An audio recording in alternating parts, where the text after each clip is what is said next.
my name is Cindy, and this is Victoria. Victoria always helps me when I talk, so I'm never quite sure if she's going to come up with me, but she looks like she's okay with it tonight. My husband Steve is sitting at the table over there with us. Victoria is 18 years old, and our family has 4 children. We have 3 that are a lot older, Victoria, and then a gap, and then Victoria. So our 3 older children are off on their own, married or planning weddings right now. Victoria was diagnosed with a developmental disability at the age of 3. And as the disability revealed itself to us over the years, my thoughts have flashed ahead to her future. What will it look like when my husband doesn't have her anymore? Because we were older parents when we had her.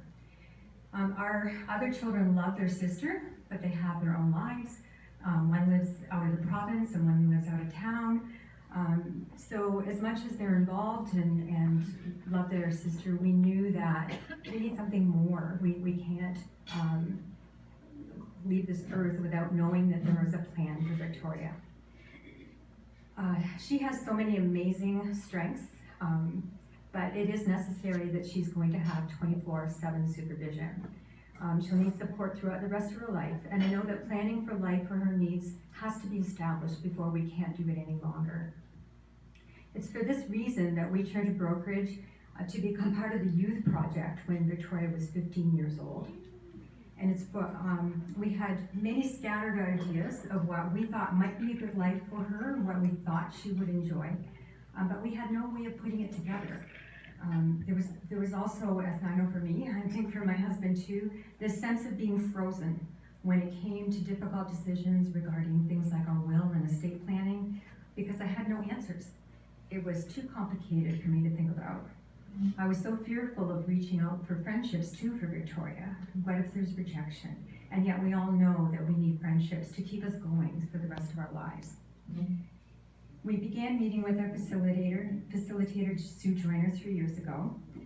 She took time to get to know us, and although Victoria doesn't speak many words, Sue made a very special effort to connect to her and to see her beautiful personality.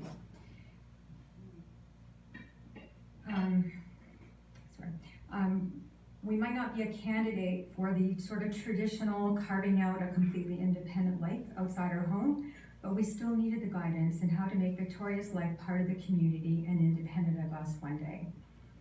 There'd be many aspects of work together with our facilitator, talking about our hopes and dreams, Victoria's strengths, and allowing us to consider and rule out things, the potential options for us, things that may not work for us now, but we could come back and consider later. And that certainly was the tip of the iceberg of what we did, of the work that we did. We were given the opportunity to meet together and focus on Victoria's immediate future using a tool called PATH. And this was a process that put dreams down on paper and allowed us to visualize and put timelines to the future. If not for this PATH, I can honestly say that I would still be frozen in fear of the future. With timelines committed to, and I had to keep to those timelines, we were brave enough to draft a will with a legal expert and face those tough questions that plague all families who fear what will happen when I'm gone. Just as important though, we were moved along in seeking relationships for Victoria that we hope will be able to continue after high school and beyond that. I don't have all the answers yet, but our work with brokerage has pushed me into making this a priority. Brokerage sat with me at Victoria's school and helped me talk about things like the need for friendships, but also other areas of growth. I was always pushed just a little out of my comfort zone, and with the intention of allowing Victoria to grow. Co-op class was something that I couldn't see as being beneficial, for instance, but with our facilitator's smile and twinkle in her eye, I knew that I needed to expand her horizons a little bit. She's completed her first co-op course, haven't you? Did you work in the cafeteria? Yeah. And she surprised everybody.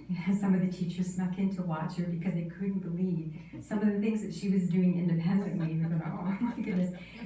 Of course, that was in between her dancing, because everybody has to roll with what Victoria is happy with, so dancing was also part of that.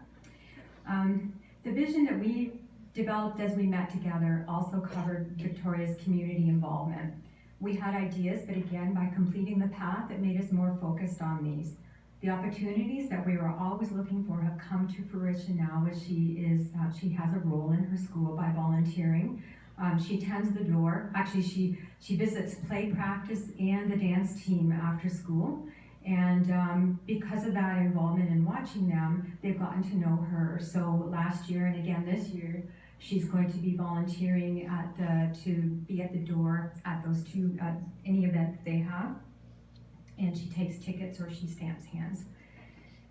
It makes her involved in her school, it makes her involved in her community, and we hope that someday it will grow into something that we could see Victoria giving out flyers at plays and that, because she loves musicals, don't you? You like musicals? Yeah, and paper. What stands out most for me is the expertise and guidance that was offered in looking at Victoria's current life and her future as an adult. Options were discussed and always respected if we decided that it didn't fit into our vision at that time. But without knowing options, families and individuals can't make choices. Why is it important to me that we can continue to be able to access brokerage? Well, Victoria turned 18 recently, and with the funding to the projects being cut as of March the 31st, there isn't room for us now to move into ongoing facilitation.